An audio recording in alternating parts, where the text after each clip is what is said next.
In today's video, I'm going to create a beauty image using multiple speed lights and MagMod gels.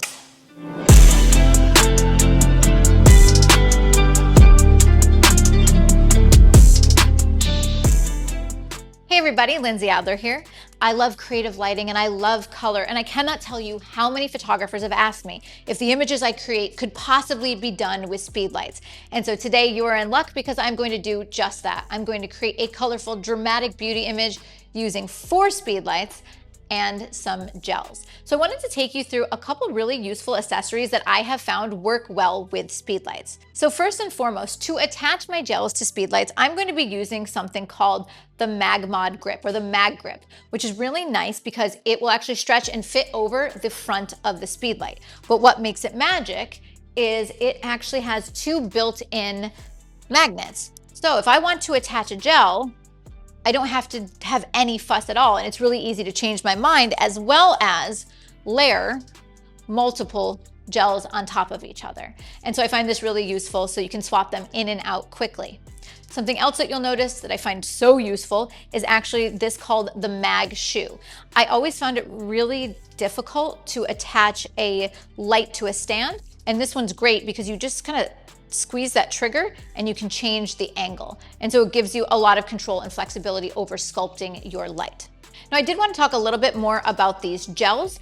MagMod actually makes several different kits. Some of their kits are geared a little bit more towards color correction. Color correction is changing the color of the light to be warmer or cooler, making something more daylight or tungsten white balance. And so there's one of those kits. But the kit that I am using today is the Pro Bundle, which has the color correction. It has more subtle hues. It's got more saturated. And so I'm going to be mixing and matching these to create the desired effect. Before we actually bring our subject out and light the scene, I want to talk a little bit about using color in your images. What the most important thing to remember is that you should have intent and purpose. Don't just throw colors at the scene, but instead try to understand the mood that you want to achieve, or perhaps a color on the subject's clothing or makeup that you want to draw attention to or accent. And you can look up something called color harmonize or color theory. This tells you ways that colors play well together.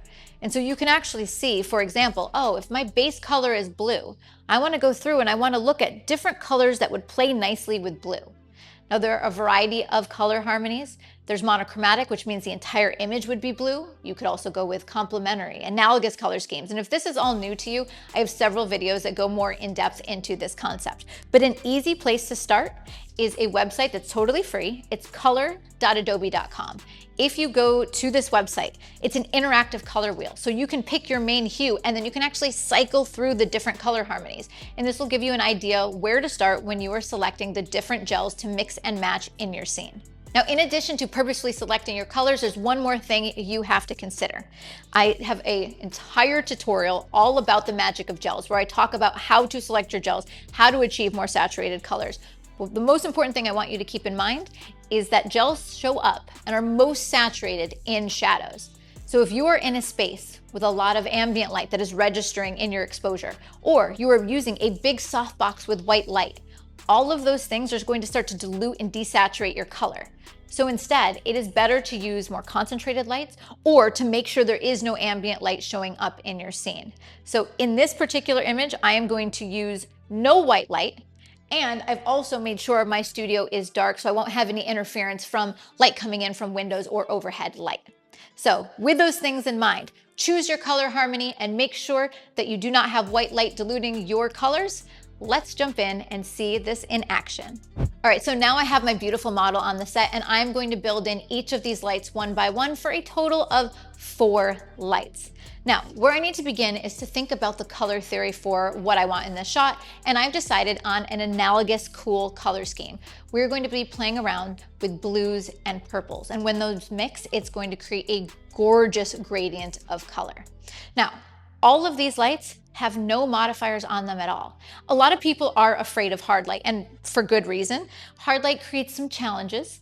First and foremost, when you use hard light, like a bare speed light, when you do that, it can create really harsh shadows that can show up on the background or that emphasize texture on the skin.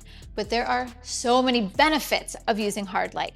For example, I found that when I use gels, it makes the colors look more saturated. It makes them pop a little bit more. And if you look at what's in this scene, Whenever you have something with sparkles, it emphasizes that specularity. So it could be glitter in the eye makeup, or it's the shine and luminescence on the skin, or the sparkles on the dress. It is emphasized even more when you use hard light. So that's exactly what we're going to be doing here.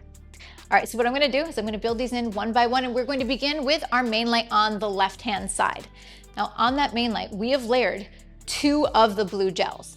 And we decided when we tested it out, it looked just a little bit more saturated. So I wanna start there and show you what the first light is adding to our scene. So do you see what I mean about not being afraid of hard light? It looks so beautiful on her. The color is saturated. And look at the shadows on the jawline and the cheekbone and the side of her arm. It just carves her out. And it looks flattering. Now, next thing to notice is the blue not only illuminates the subject, but it also hits the background. And so it takes that neutral gray background and it gives it a blue hue. The background we're using here is Savage Universal Fashion Gray. This is going to be important in a moment when we start to layer on additional lights. Okay, so from here, when I look at a shot, I go, okay, what other colors do I want to introduce, and how do I want to separate the subject out from the background? And of course, also how many lights do I want to use? So typically, to make the subject pop off the background, I either add rim lights or a background light, or both if I have enough of the tools. So I'm actually going to add our background light next. Now, you'll notice the blue illuminated the background. So why do I need to add light to the background? Well, what I want to do is I want to make the background a little bit more interesting, not just that flat blue, but instead add a gradient of light. So tucked behind the subject on the floor is another speed light, and on it we are using a pink gel. That pink, what it'll do is it'll mix with the blue, and it will give us a pink that gradiates to purple, that gradiates to blue. So let's add our second speed light. As you look at this shot, there really is a lot more visual interest, not only in the color, but in the depth and gradation on the background. And this is done with just 2 lights, and I think it's looking beautiful. I don't think I need to change anything else.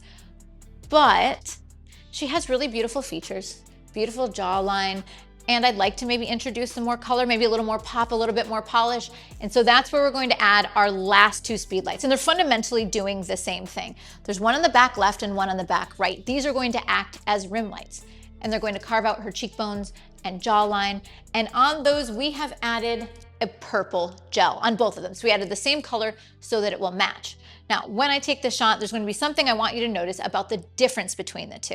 So let me turn on those next 2 and final speed lights. I think this shot looks a lot more polished. I love the shine on her skin. I love the way that she pops off the background. I think it really looks like a beautiful, really striking image. One of the things I want you to notice is if you look at the color of the light on the left-hand side versus the right-hand side, you'll notice on the right-hand side of the face that the color looks a little bit more saturated. But I already mentioned that they're the exact same gels. And the reason is, on the left-hand side, the blue of the main light is actually mixing with the purple of the rim light, and it just makes it look a little more blue, a little less saturated. So just know that when you're layering gels, they do interact with each other, they will affect each other, which is the same thing as on the background. We use pink on the bottom, but when it mixes with the blue, it gives us a purple. So you do have to consider your color theory and how all the colors of light will interplay with one another. All right, so I think that this is a beautiful color harmony. A beautiful subject, beautiful light. So now I just need to get the shot. And I'm going to be paying attention to different angles, seeing how the rim lights wrap around the side of the face, paying attention to the shadows on the subject's face. And when I do so, I'm going to be shooting with the Canon R5 Mark II and the RF24-105 so I can play with slightly different crops. All right, so now it's time to make the magic with my subject.